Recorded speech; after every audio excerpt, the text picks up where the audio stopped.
Yeah. Who am I? Someone that's afraid to let go.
Alright, welcome back to the Guys channel today, everyone. Today we'll be looking at a little bit of business as related to CSEC 2025 Paper 2. We'll be answering as many questions as we possibly can, mainly around Section I and Section 2, but we'll be mainly dealing into that for this video. So let's actually start. So it's nice to be back with you on this video. Hopefully you enjoy it. Hopefully it's educative and very much conductive. But the in relation to thoughts and facilitation of what and how the CSEC experience was for 2025 January, I don't believe it was difficult. I don't believe it was very difficult in any statistical manner, but it's very easy, very submissive, and hopefully at the end of this class you will understand the gist of it.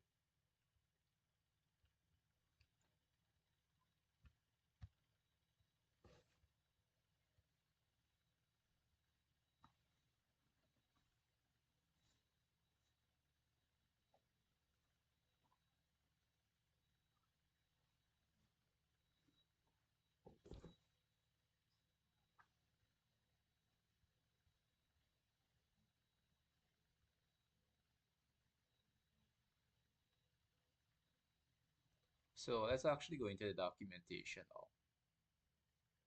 All right, give me a minute. It's still loading, guys.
All right, the video it's finally here, guys. So let's take a look at it.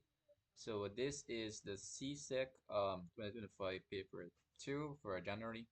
You can't find this in a usual past paper that you buy usually at the store. So if you could look right here, guys, it's on a legal. It's a very much legal website, but you can't really do anything aside from that. It's a legal website. You could find it. Just type in principal accounts 2025 per 2. You will find the document. I will try to give the link for it below. So without further ado, let's actually start. So let's look at this. We'll come back to this question because I believe this question will need a bit of explanation. I don't know if I could do it the full explanation in this video because I like to do a lot of editing, but we'll come back to this question. It's worth 3 marks, so it's worth a lot of explanation substantiatively. So let's look at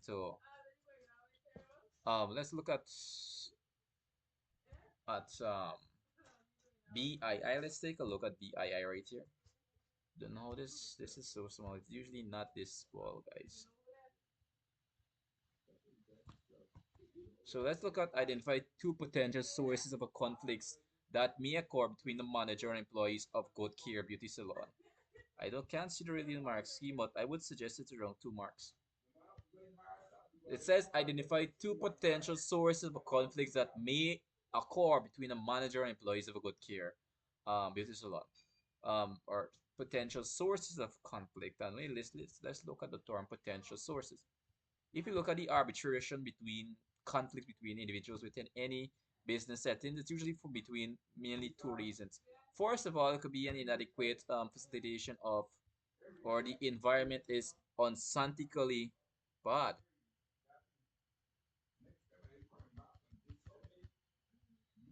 Um,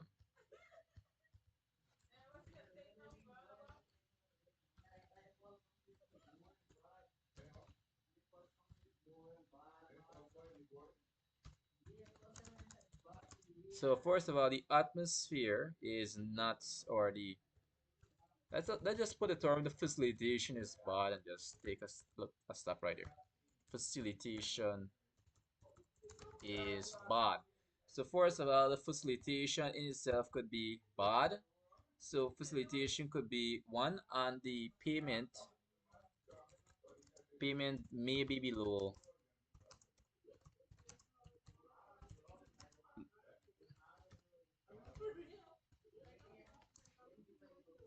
So we have 2 reasons here. This is two potential sources of conflicts that may occur between the manager and employees of Good Care Beauty Salon.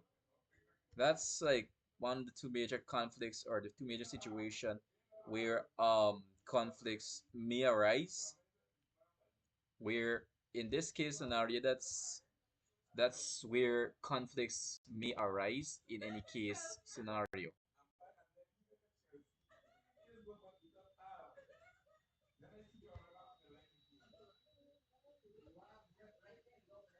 So if you look at the gist of what I'm trying to say here, we could basically abbreviate in a lot of Santical manners that if we were to look at data presented, um, conflict could arise in a business usually for two main reasons. And this is something that really needs to be elaborated on a lot. First of all, if you're being paid below the living standards, that will not be an issue of commercialization, or it may not be. It will be an issue on a very much rampant scale if we were to look at the data presented. So it will be more of an issue on a global or a regional level. For example, if you're within a particular state or a particular estate or a particular region, and everyone in the business is being paid below living standards, everyone will have a very much drastic santical issue with that if you were to look at it in that manner. So yes, that's about it for that. So, and I said before, bad facilitation. If there is no good facilitation in a business, conflicts will arise. You will want to state your position. They want to state that you don't deserve this, and you will want to voice your opinions in this manner. So let's move on. Let's move on to Let's move on.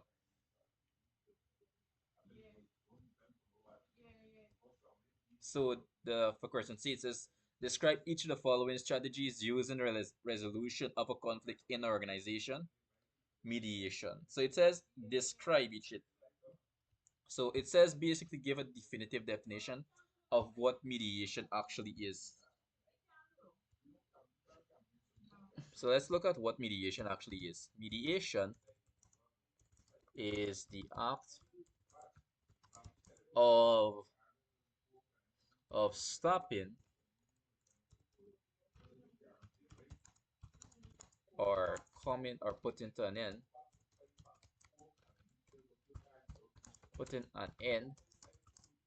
to a conflict by offering a solution to both sides argument. So in this case scenario, in this case scenario, describe each of the following strategies used in resolution of a conflict in an organization. In the case of like mediation of responsibilities in a business case or a business scenario, if mediation is a third party stepping in to resolve a two or a bilateral issue. A bilateral issue. So a bilateral issue is a conflict between two persons, usually an employee and an employer.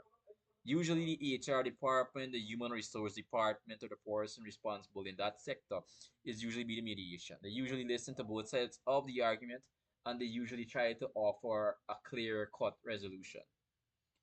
Um, and we have a very interesting term, and I think I'll look at the video for this one, guys. And if you guys could sit back and watch this video here. If you're enjoying live streams like this and streams like this here, I really do appreciate if you could hit the subscribe button. Let's look at the term arbitration.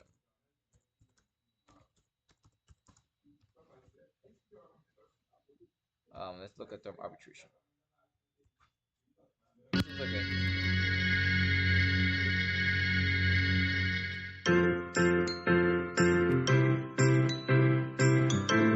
Commercial international arbitration is an alternative dispute resolution where the disputing parties agree to appoint an impartial arbitrator based on his expertise and reputation to decide a commercial dispute by means of a final and binding award. Arbitration is considered to be international when the parties, facts or the legal matter extend beyond a single jurisdiction. Yes, I believe from that we have the basic gist of what arbitration is. So arbitration is very similar to mediation in the case of offering a clear-cut resolution, but I believe the definitive definition that was utilized in that video was not adequate enough, or it did not touch the not enough. So what is arbitration? Arbitration, arbitration, arbitration is a clear-cut resolution to the party that has the most viable reason. Example of arbitration in this society is like, for example, the judiciary system. So we have like arbitration is the judiciary system. For example, in relation to like business settings. Let's just put into life.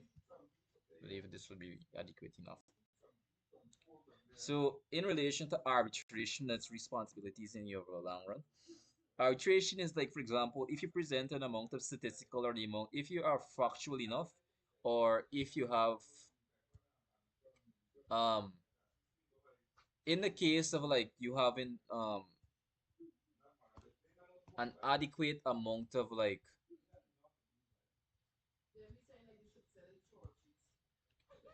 so to explain it in very much simple term, I think I lost the train of thought there. So we're speaking on arbitration there again, as I said before. So a good example of arbitration is what you would usually see in a court or a court setting. in a court setting, we would have like a two bilateral argument between an employer or an employee, or it could be anyone in general. The person who presents the most factual data, the person who presents the most statistical information, they usually come up with our resolution. And that resolution goes to the party, it goes in favor of the party that has the most clear-cut evidence and who could actually say that they're right definitively. So mediation is in the cases of looking at both sides and equally weighing it. So we have an equity relation in that case. While on the other hand, we have arbitration, which is more biased depending on the amount of factual data that you have. So in the case of mediation, it's more unilateral. And in the case of arbitration, might be more bicameral. So let's I'll be coming back just now. So I'll be right back, guys. I'll be right back.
So, anyways, back to that. We look at arbitration now. Let's look at our final question.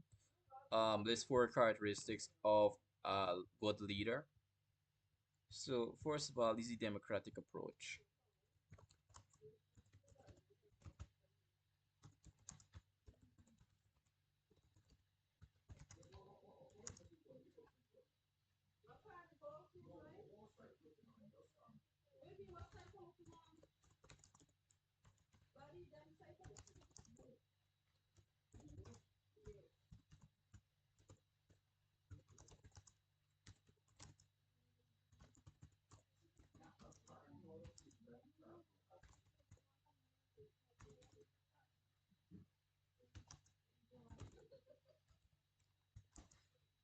So first of all, as the democratic approach, there's like an extremely good characteristic of a leader. This is the ability to not be authoritative.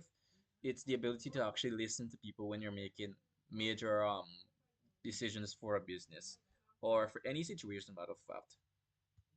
Another characteristic is be the team player, is being a team player.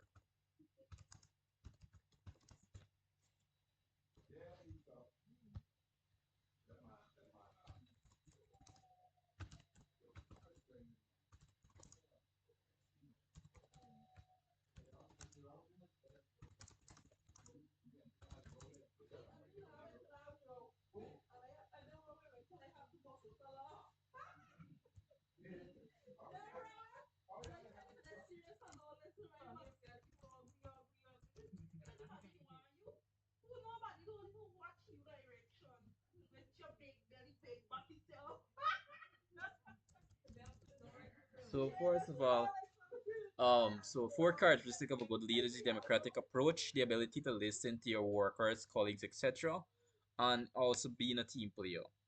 Thirdly, having a substantive knowledge of the work.